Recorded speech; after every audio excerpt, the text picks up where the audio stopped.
What's up? What's up? What's up, my YouTube family? We are back with another video. My name is Crystal Dynetra, and thank you for tuning in to Truth TV Podcast. Welcome to all of my new subscribers. I noticed that I got 2 new subscribers. I welcome you guys to this channel. If you don't know already by going through the videos, this channel is predicated towards DV and narcissistic abuse recovery.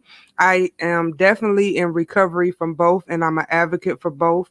I definitely go to therapy, which I always talk about on this channel. It's very important to keep your mental health good and to just, keep peace in your life and to get an understanding. So it's definitely good to talk to people. I invite you guys to take this journey with me. Thank you to the guys or the people that watch the videos. I really appreciate it. If you guys can thumbs up the video when you come in or out of the video, I would greatly appreciate it. That helps YouTube's algorithm.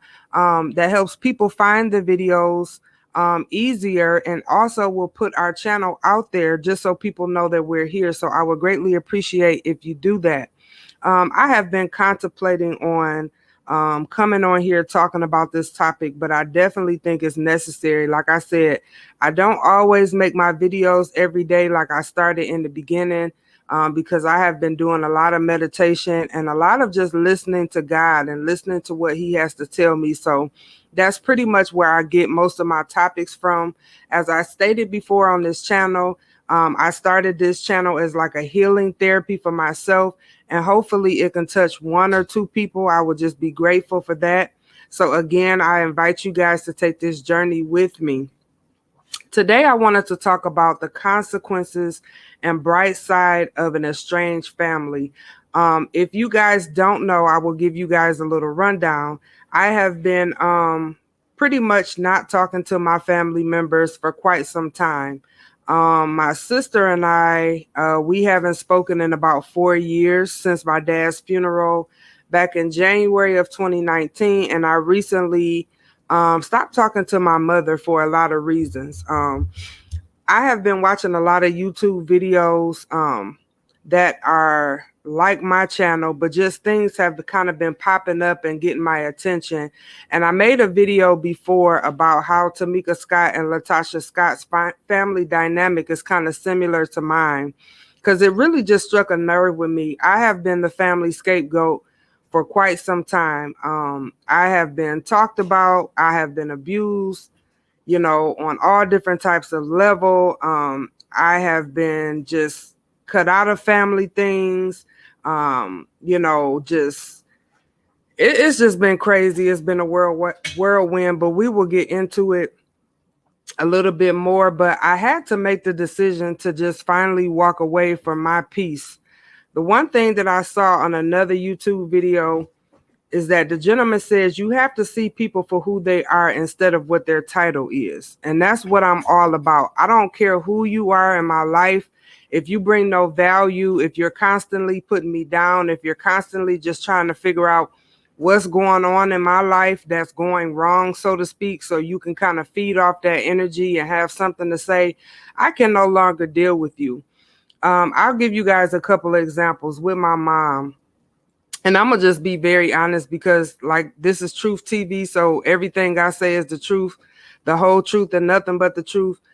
My mom and my sister just never liked me. For whatever reason, they always picked on me. They, fat shamed me, called me names.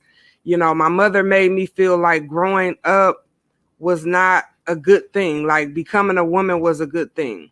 She actually made me have a breast reduction back in 2004. I think I was 21 or getting ready to be 22, because she has such a problem with my, top half. Like she would always make comments, well, you need to do something about that. Your chest is just too big, da, da, da, da, da.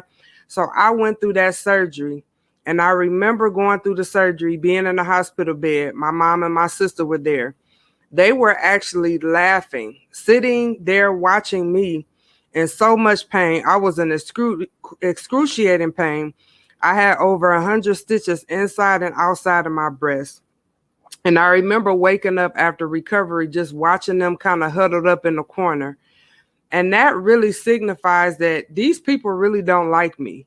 The reason why she made me have that breast reduction is because she felt a way about me getting attention from men, namely older men at the time when I was growing up. So it was pretty much just jealousy.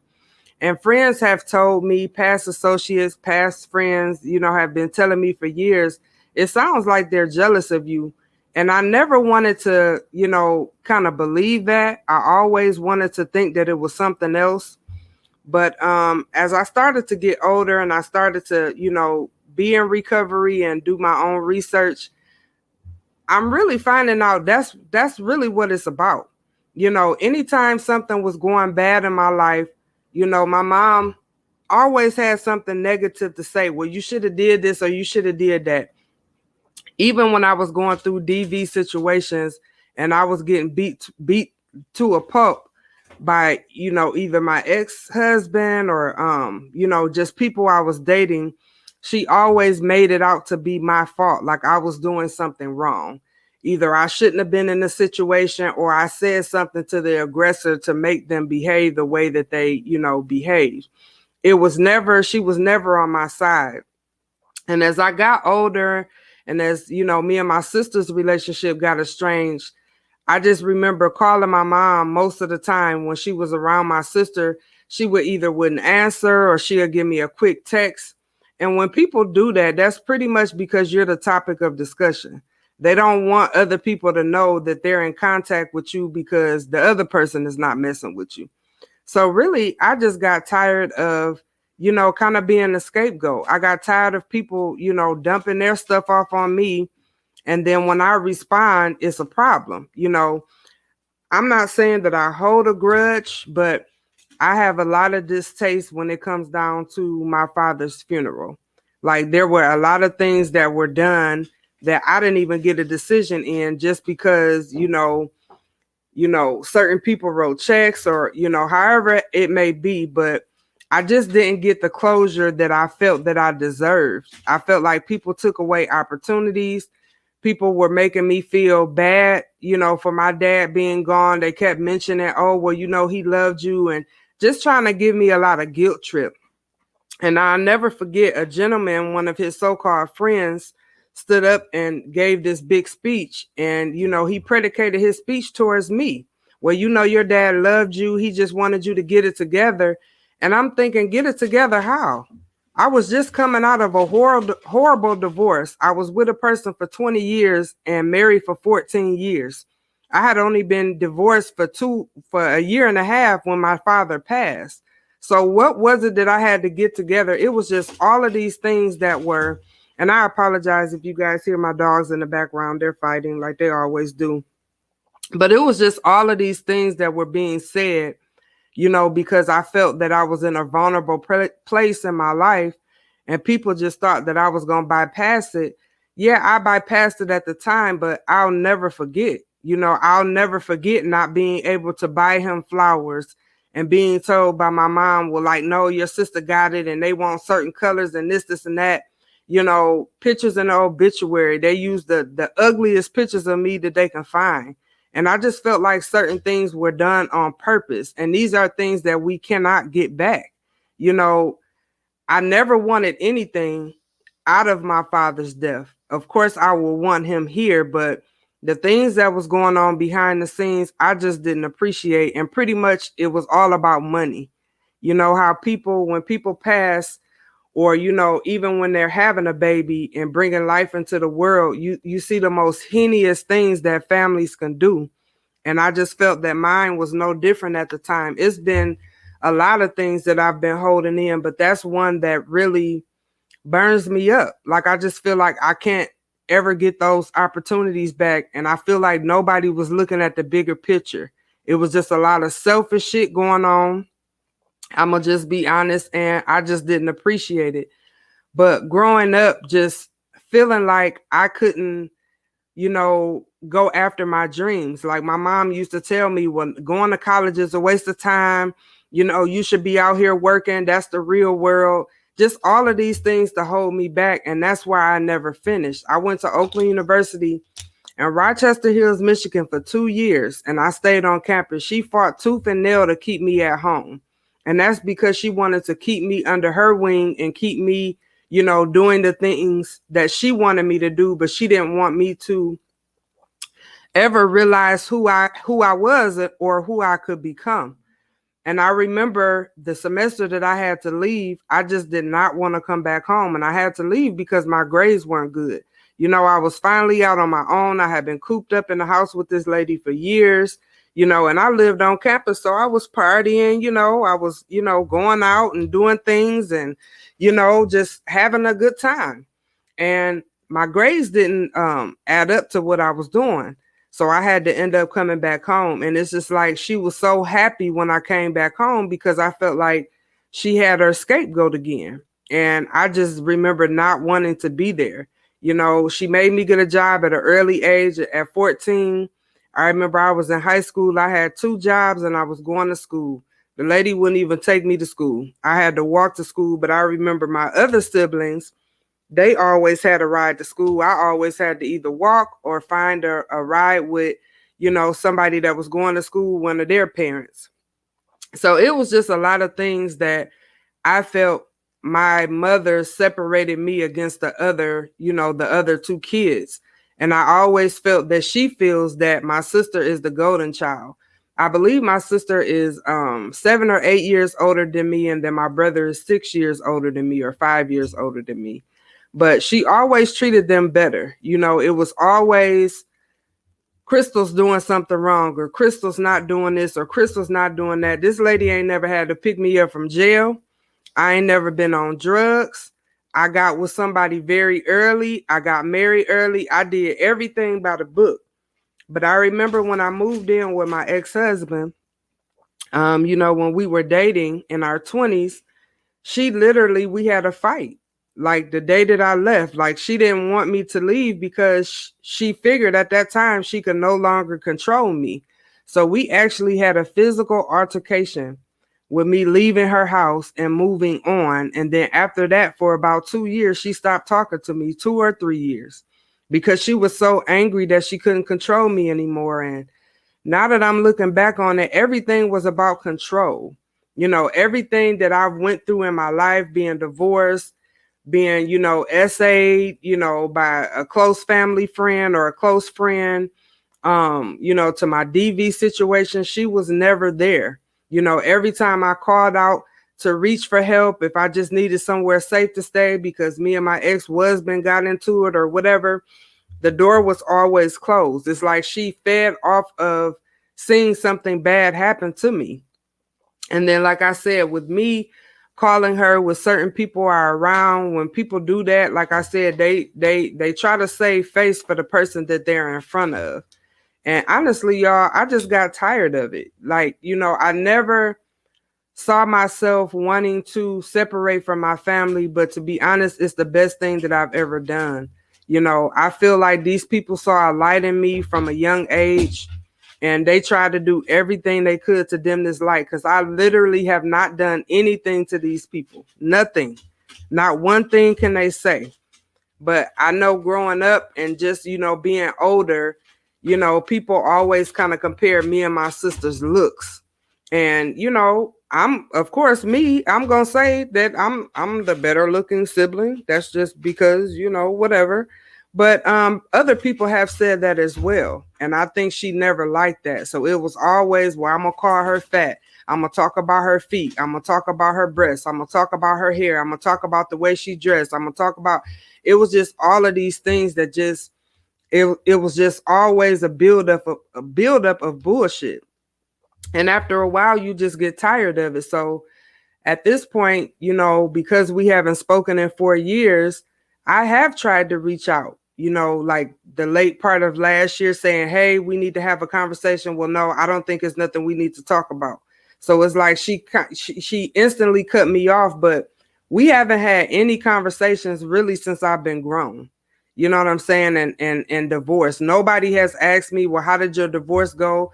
Nobody was sitting in court with me when I had to go back and forth for custody and all of these other things. Like, nobody was there. You know what I'm saying?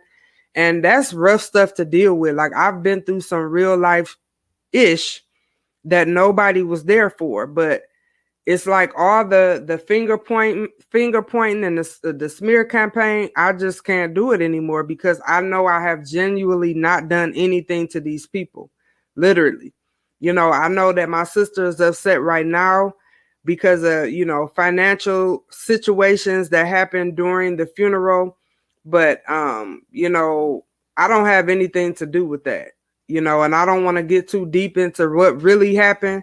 You know what I'm saying? Because it is family business, but people will blame you for anything. People will, try to find a reason to hate you. And I just feel like these people really hate me. And it's really sad to say that, but that's just how I genuinely feel. Like when you come around somebody and you're an energy reader, and you know how to read energy very well, you could tell if somebody mess with you and they don't. You know what I'm saying? They can try and pretend all day, but you can't pretend with me because I'm going to call it out like I see it. I was the type of person that kind of went against the grain, meaning that I've always had my own mind. I've always done the things that I've wanted to do my way. And I think that's really what they couldn't stand because I didn't do things the way that they wanted. It was kind of like their way or the highway. That's when we had an issue. And I just feel like at 40 years old, if you guys want to hold grudges or, hold the stuff that you thought I should have done back in the day against me, then so be it, because my peace is more important than anything. What I'm teaching my children is not to allow people to put you in a box. Don't allow people to box you up, making you feel that if you don't do things their way, it's the wrong way. There is no wrong way. Everybody has to make their own way and figure out what's best for them. So I feel like with my kids, I'm breaking generational curses because I've seen these people do some evil things and say some evil things about people that I would never say or do. You know what I'm saying? And I think a lot of it they stand behind religion because I grew up in the Kojic church. So, with Kojic folk, honey, it's heaven or hell. It's holiness or nothing. And I think because we grew up in that, they try to use that to leverage their BS. It's like, no, don't use God because you're an evil person. You know what I'm saying? I've seen you do evil things. I've heard you say evil things about people. So that's pretty much all I wanted to say. It's a couple things I wanted to read. I was looking at Facebook and I had screenshot a couple things. It says, love does not leave you traumatized. Whatever happened to you was not love. The other thing is some people will not be happy that you're healing. They benefited from your brokenness. Continue to heal anyway. And that second one is major. People do not like when you come out on the other side and you're victorious. Things that were probably meant to destroy them, things that you went through that they probably couldn't go through. They're pondering like, how is she still surviving? How is she still standing? Because of God. And because of the simple fact that I'm not an evil person and I don't have an evil spirit. Everybody that I've ever come in contact with, I've tried to help them in some type of way. I've never looked down on people. I've never acted like or treated people as if I was better than them. Whatever I can do to offer assistance is always how I've always been. So people hate that. They hate the fact that, you're happy, and they hate the fact that things that you went through that could have destroyed them, you're still standing. So truth tellers, keep standing in your light. That is my message for today. Don't let anybody, any narcissistic person, because these narcs, they still going to be narking. These toxic people, they still going to be toxic. But do not let anybody take away your light. If it's an unhealthy situation, I don't care who it is, get out of that situation. We are not privy to be bound to anyone's BS. We are not privy to be bound to anyone's unjustness. And I just got tired of the unjustness. So that's all I have for you guys for today. If you don't mind, again, hitting that like button. Don't forget to like, comment, and share. If you have anything to email me, a specific topic you want to talk about, you can email me at truth.tvpodcast@gmail. You can find us over there on Instagram at truth_tvpodcast. If you or someone is in a toxic situation and they are ready to make their exit plan, there's always that crisis hotline number 988. You can dial that from any phone. Until next time, you guys be safe and be blessed. Peace.